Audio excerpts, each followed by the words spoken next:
ఇక మొదలెడదామా?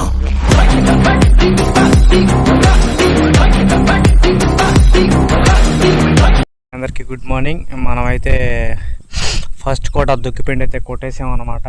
మీకు చెప్పినట్టుగా యూరియా, డిఏపి, జింక్ కూడా మిక్స్ చేసి అయితే కొట్టాము. సో మనం ఇప్పుడు కొట్టిన తర్వాత 2 days అయిపోయింది. నాట్లు ఏమన్నా పచ్చగించాయా లేదనేది ఎప్పుడైతే మనమైతే చూద్దాం అనమాట. ఏ మాత్రం ఉంది, ఎట్లా ఉంది, ఏంటి, ఏమైనా రిజల్ట్ ఉందా లేదని అయితే మనం ఇప్పుడైతే చూద్దాం అనమాట. సో అందరూ స్కిప్ చేయకుండా ఫుల్గా అయితే వీడియో అయితే చూడండి. సో అసలు ఏంటి విషయం అయితే క్లియర్గా అయితే అర్థం అవుతుందన్నమాట. మన వరైతే ఆల్మోస్ట్ నాట్లు కూడా పచ్చగించి అయితే పడిపోయాయి అనమాట. నేను పెంచుకోవాలని ఉంది. దా మా ఇంటికి వచ్చి. మా అమ్మ ఒప్పుకోదండి. ప్రస్తుతానికైతే ఇబ్బంది ఏమి లేదు, కాకపోతే కొంగలు వాళ్తున్నాయి. సో కొంగలు వాలడానికి 2 కారణాలు అయి ఉండొచ్చు. ఒకటి, నీకు మనం ఇప్పుడే తొక్కిచ్చి వేసాం కాబట్టి ఆడాడ పురుగులు కానీ చేపలు, చిన్న చిన్న చేపలు కూడా ఉన్నాయన్నమాట. సో అవి తినేదానికైనా అయి ఉండొచ్చు. రెండవది, నారు మీద అయితే పురుగు అయితే కనిపించట్లే. సో ప్రస్తుతానికి దాంట్లో ఉండే పురుగులు అవి ఉంటాయి కాబట్టి దానికోసం అయితే కొంగలాలతో అయితే ఉన్నాయన్నమాట. సో మనం పురుగు ముందు కొట్టాలన్నా అట్లీస్ట్ ఒక 15 days అయితే అయిపోవాలి నారైతే. ఏ ఊర్రా నీది? దూతాను కానీ మీ ఊరి పేరు చెప్పరా? మీ ఊరు తర్వాత బిఫోర్ అయితే మనం అయితే కొట్టకూడదు. సో మన నార్లు అయితే అన్నీ పచ్చగిచ్చున్నాయి. అయితే మీకైతే ఇప్పుడైతే చూపిస్తాను అనమాట. ఫైనల్గా మనమైతే మన నాట్లు అయితే పచ్చగిచ్చి అయితే ఉన్నాయి. సో ఈ మాత్రం పచ్చగిచ్చాయి అంటే ఇంకా నాట్లు అయితే బతికిపోయాయి అన్నమాట. సో ఇప్పుడు చెప్పండి, మీది ఏ ఊరు? దోవండ దువ్వేవు కదా?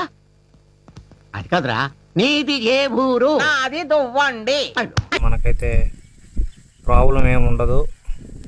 సో ఇప్పుడు మనం జాగ్రత్తగా చూసుకొని కరెక్ట్గా ఇంకొక వారానికి కానీ మళ్ళీ కానీ దుక్కిపిండి కానీ స్టార్ట్ చేసామంటే నీకు నాట్లు కూడా బాగా బ్రతికిపోతాయి అన్నమాట. సో అవతల ఒక 20 daysకి కానీ లైట్గా కానీ కలుపు ముందు కానీ ఆడిచ్చేసామంటే ఇంకా నీట్గా కూడా అయిపోతాయి అన్నమాట. సో ఆల్మోస్ట్ అందరైతే వేస్తున్నారు.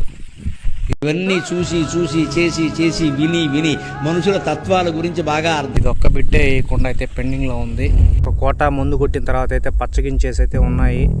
సో ఆడాడ పురుగు అయితే తగులుతూ ఉందన్నమాట. పురుగు ఎందుకు తగులుతుంది అంటే, సో చూడండి ఈ విధంగా ఆకు అయితే కొట్టేసింది. ఇలా ముడుచుకో ఉన్న దాంట్లో కంపల్సరీగా పురుగు అయితే ఉంటుందన్నమాట.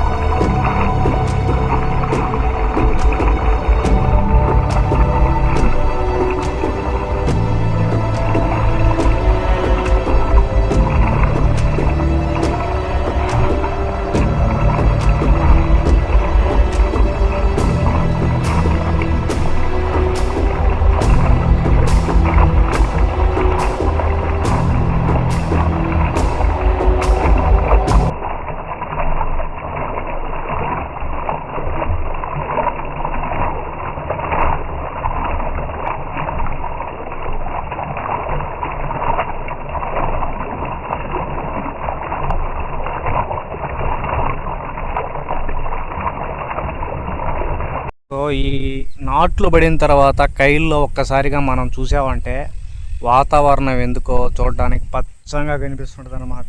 ఎర్రి పూపులంతా ఒక్క ఈ చోటే చేరారేలా. సో ఆ నాట్ల నుంచి వచ్చే గాలికి మామూలు అప్పుడు ఉండే గాలికి చాలా డిఫరెన్స్ అయితే ఉంది. ఇప్పుడు పీస్ఫుల్గా ఉంటుంది అనమాట. మైండ్ కూడా చూడడానికి కూడా చాలా పచ్చటి వాతావరణం అన్నట్టుగా ఉంటుంది. అక్కడక్కడ కొంగల వాళ్తా అలా ఇలా అయితే తెలీదు ఉంటుంది అనమాట. సో రైతుగా చేసే సేవ ఏమో దేశానికి మంచిదే, కానీ రైతునే దేశం గుర్తించదనమాట. సో అదొక్కటే ఇక్కడ మనం మైనస్గా అయితే మనకైతే అనిపిస్తూ ఉంటుంది అనమాట.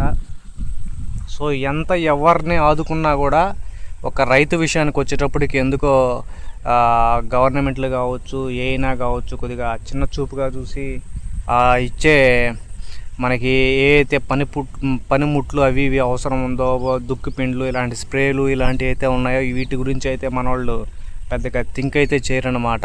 సో అదొకటే మన గవర్నమెంట్లో మనం చెప్పుకోదగ్గది. సో అది కూడా కానీ రైతుల్ని పట్టించుకుంటే నిజంగానే సామెతల్లో ఉన్నట్టు రైతు ఎప్పటికి రాజు అని అంటారు కదా. సో అదైతే అప్పుడు వర్కౌట్ అవుద్ది. నిన్ను జాగ్రత్తగా చెంటి పిల్లవాడిలాగా ఎత్తుకొని తిరగాలేమో. ఎత్తుకోలేనుగా. ప్రస్తుతానికి జస్ట్ మనం గూగుల్లోనో ఆడాడో కొటేషన్స్కి మాత్రమే రైతే రాజు అని ముట్టుకుంటుంది అనమాట. సో ప్రాక్టికల్గా అదైతే పనికిరాదు. అంటే నాకు తెలిసిన ఎక్స్పీరియన్స్ ప్రకారం అయితే నేను చెప్తున్నా. సో ఇది మన KNM 1638 యొక్క నాట్ల పరిస్థితి. సో ప్రజెంట్ అయితే మనం అయితే కొట్టి 2 days అయింది కాబట్టి ఇంకా బాగుంది. సో ఇంకైతే మనం అయితే చూడాలా. సెకండ్ క్వార్టర్ నెక్స్ట్ మళ్ళీ మనం మండే కానీ అలా మళ్ళీ 20కి 20 కానీ 3-14 కానీ 28కి కానీ ఏదో ఒకటి చేసి దాంట్లో పాటు యూరియా అయితే మిక్స్ చేసి అయితే కొడదామని అయితే ఫిక్స్ అయ్యాను అన్నమాట. దాంతోపాటు మనం రెండో కోటాలో గుళికలు కూడా కొట్టాల్సి వస్తుంది. ఎందుకంటే ఈ తెల్ల తెగులకు కానీ ఒకవేళ మోం పిప్పి వచ్చినా కానీ సో వీటన్నిటికి కూడా పనికి వస్తుంది. కాబట్టి మనం సెకండ్ కోటాలో గుళికలు కొట్టాలా, 4వ కోటాలో 4G గుళికలు అయితే కళ్ళని గుళికలు అయితే కంపల్సరీగా కొట్టాలా. మోం పిప్పి అనేది ఎక్కువ ఆ టైంలో వస్తుంది కాబట్టి. సో ఇది మన యొక్క KNM 1638 యొక్క వరి నాట్ల స్టేటస్. ఈ వీడియో కనుక మీకు నచ్చితే అందరూ లైక్ చేయండి, షేర్ చేయండి, సబ్స్క్రైబ్ చేయండి. రైతుల్ని మటుకు కనీసం సపోర్ట్ చేసి ఒక సబ్స్క్రైబ్ అయినా చేసుకుంటే, ఒక కామెంట్ పెట్టినప్పుడు ఈ యొక్క శ్రమకి తగ్గ ఫలితం వచ్చింది అన్నట్టుగా అయితే రైతు ఆనందంగా ఉంటాడు. కాబట్టి అందరికీ మరొకసారి జై జవాన్ జై కిసాన్. మీ రైతు బిడ్డ శిరీష్.